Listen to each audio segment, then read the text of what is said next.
केंद्र सरकार में मंत्री श्री रामेश्वर तेली जी और प्रदेश सरकार में मंत्री श्री सीदिरी अप्पलराजु और बोर्ड ऑफ गवर्नर्स का अध्यक्ष प्रोफेसर पी.के. बानिक और निर्देशक प्रोफेसर वी.एस.आर. के प्रसाद, बोर्ड ऑफ गवर्नर का अन्य सदस्य प्रोफेसर राजेंद्र प्रसाद, प्रोफेसर शिवराम कृष्ण राव और सेनेट का सभी सदस्य,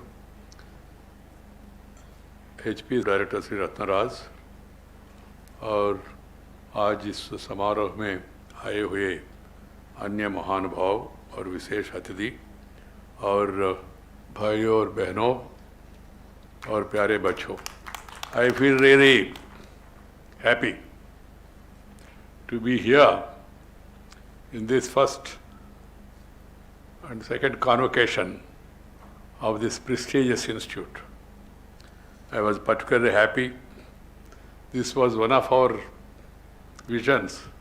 The bifurcation of the state, the central government thought that we should locate good number of institutions for this region in order to develop this region to be in a better position and also provide opportunities to the children of this region.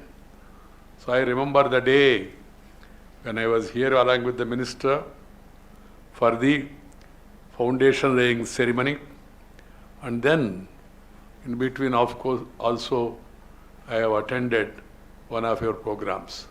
But today is special because after this pandemic has started, we are able to have our convocation. So I feel it's my honor to be here. At the outset, I would like to congratulate all the graduating students for acquiring a degree of high contemporary relevance from this institution. My best wishes to all of you as you mark an important milestone in your journey of learning.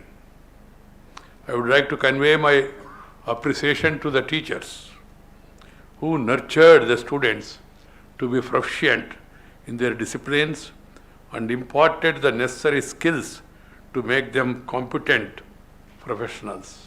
I wish you all the best for your future endeavors in your life. My dear sisters and brothers and dear youngsters, we are meeting at a different time, difficult time, different time, when the world is undergoing another wave of the pandemic.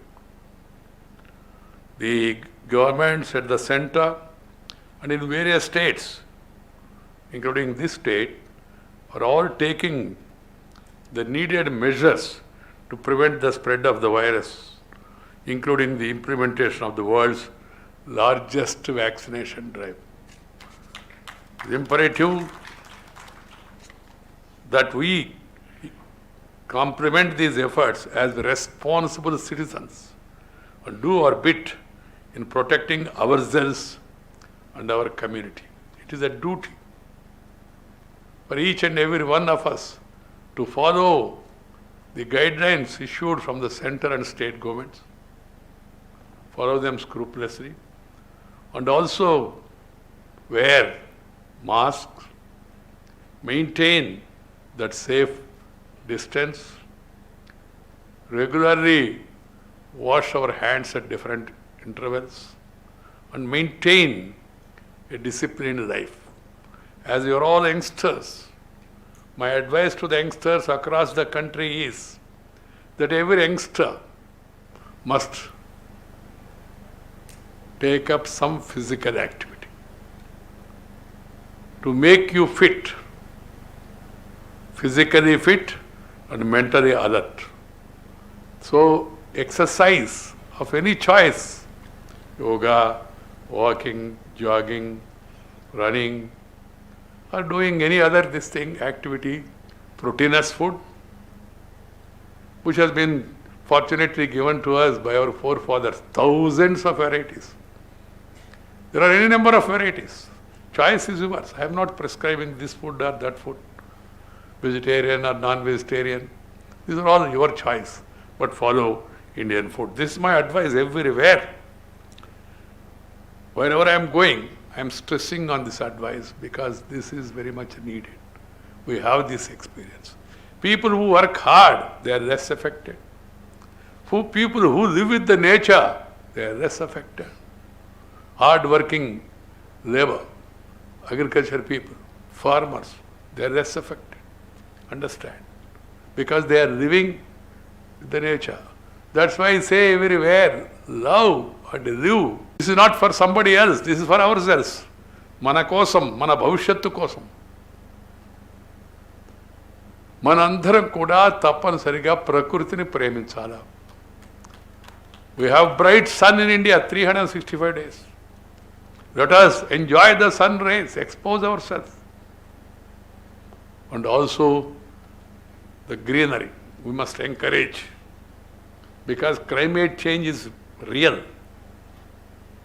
And we are seeing the consequences of neglect of climate, neglect of nature, in various countries, including the so-called advanced countries.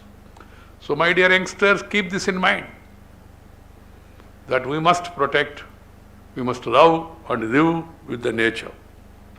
I call upon civil society groups, students, medical professionals and the government to reach out to many people, as many people as possible, and encourage people to get vaccinated.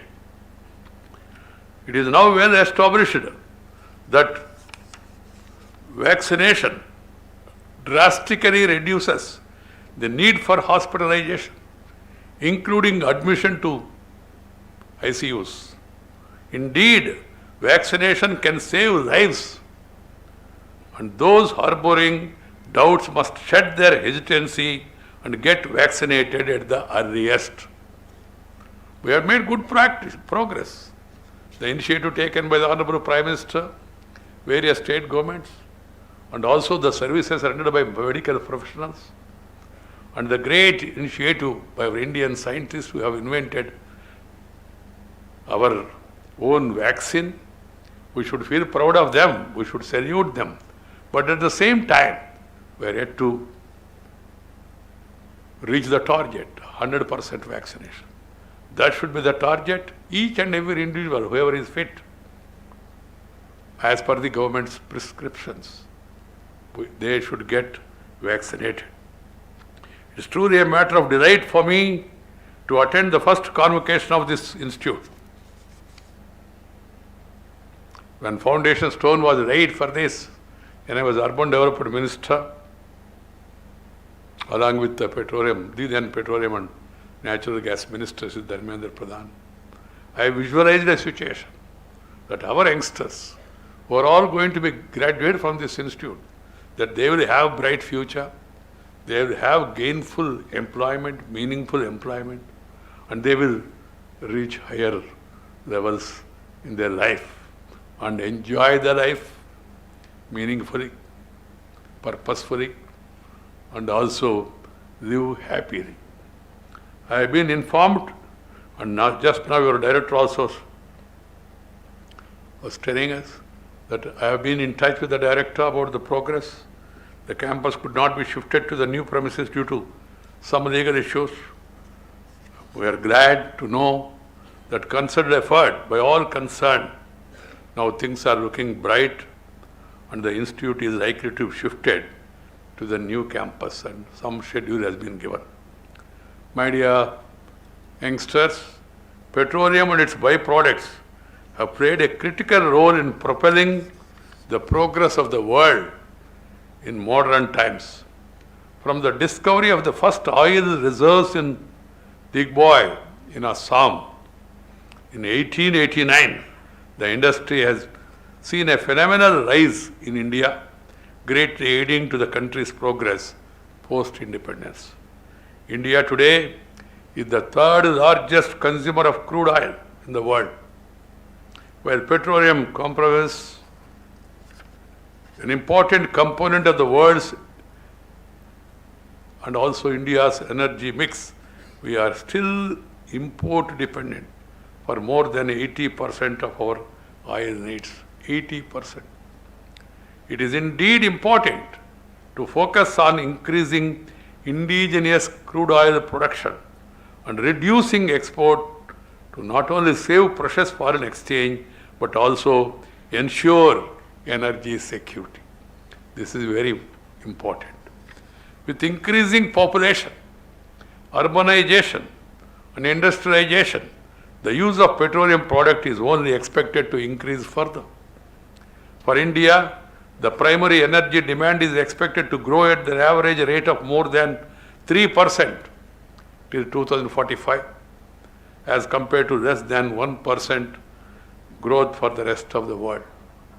This highlights the importance of local exploration of petroleum and shifting to alternative sources. To this end, the government's policy reforms such as hydrocarbon exploration licensing policy aim at increasing domestic production, liberalizing exploration of new sedimentary basins including ultra deep water blacks. In this quest for Atmanirbhar Bharat, once upon a time we were Vishwaguru. Now again we are marching forward.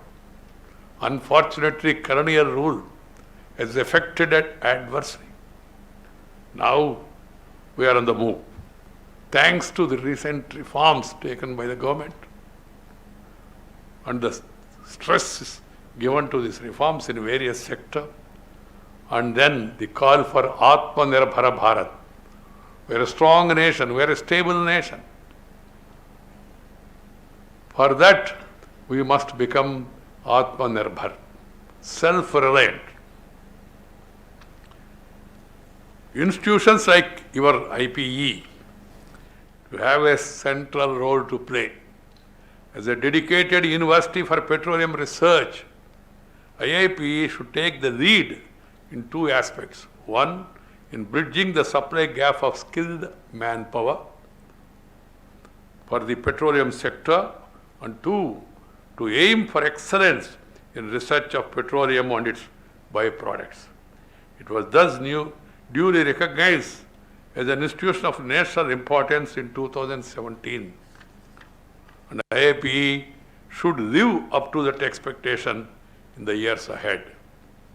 It is the duty of the academic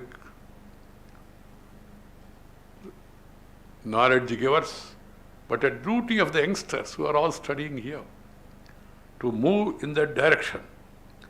There is a need to invest in research institutes in a big way and create the ecosystem for innovation to thrive and help the country to become energy secure in the coming years. We must aim for securing energy security. My dear sisters and brothers and youngsters, as we strive for excellence in the hydrocarbons research, it is important to promote industry-institute linkages to boost R&D outcomes. Sponsored research, collaboration, and consulting with industries are integral to today's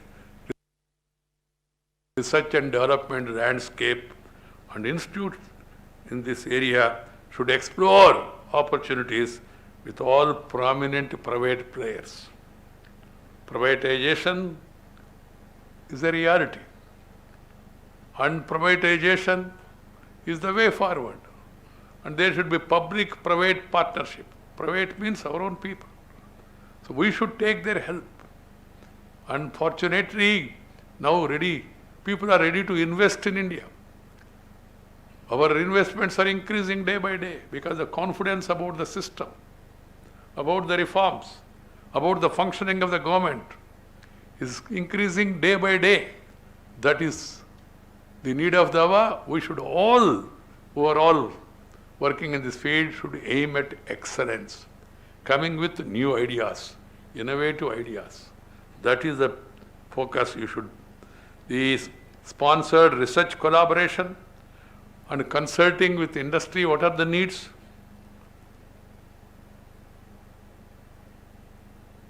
That should be the way forward.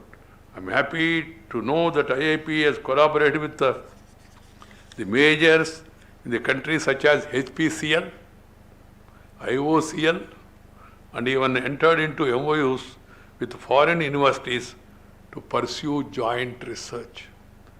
More such mutually beneficial tie-ups between academia and industry must be explored. In addition, bottlenecks in our patenting regime must be resolved. PhD students must take up this responsibility and they should be encouraged to undertake research on problems faced by the industry. What are the problems? Such a move towards partnership will also bring in a multidisciplinary approach into academic research, which is the aim of the National Education Policy, new education policy. It is one of the best drafted document. All the institutions must take the spirit from the document. My dear youngsters, fossil fuels, despite having driven the world's economic engines for a long time, have a big downslide. Combustion of this fuel emits pollutants whose deleterious effects on the planet have been well documented.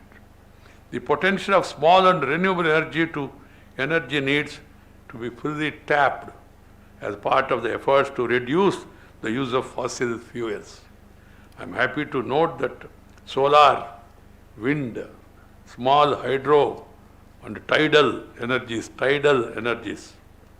wind and tidal energies are being well explored and they should be explored further. And their costs also have been coming down over the years.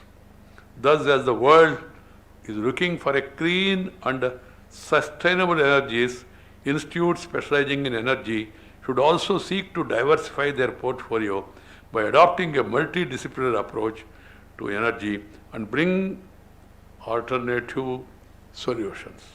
Even a tiny improvement in the efficiency of harnessing green sources will deliver great benefits of scale to our economy and ecology. India in particular is blessed to have ample sunlight throughout the year, good wind power potential in the southern and western regions, and inaccessible tidal energy in the seas. A great start has been made with the formation of the International Solar Alliance, an initiative led by Indian Prime Minister Sri Narendra Bhai Modi. While many institutions have been taking up renewable energy seriously, we must also invest in training the workforce with the latest technologies in the renewable sector. This will open up great employment opportunities while also driving the green energy sector. Universities must also take up research work and projects which have a component of renewable energy research, while the institute like yours is presently offering petroleum engineering and chemical engineering at UG levels and PhD. I am happy to note that the institute is planning to promote research in alternative energy sources. My dear youngsters, I am confident that IIPE, a young institution as it is, will show the way forward by becoming an exemplar in the domain of energy research.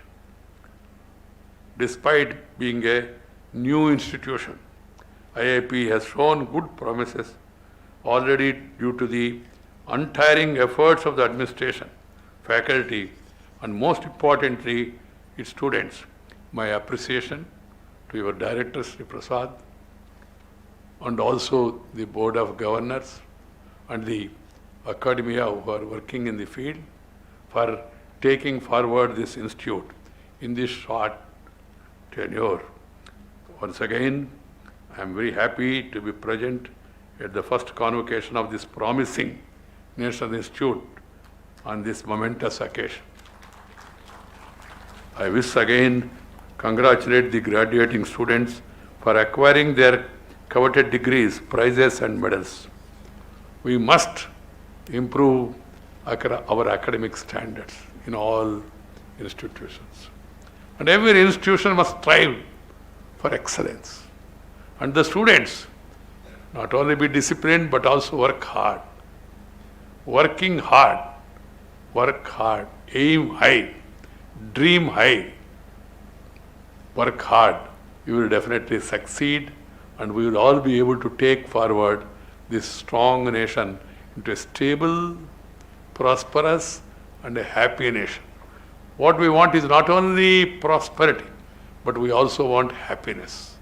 That is possible through new innovations, improving systems, better governance at the government level, at the institutional level, and then untiring efforts by all the concerned. I wish you all the best once again. God bless you for a bright future. Thank you very much. Namaskar. Jai Hind.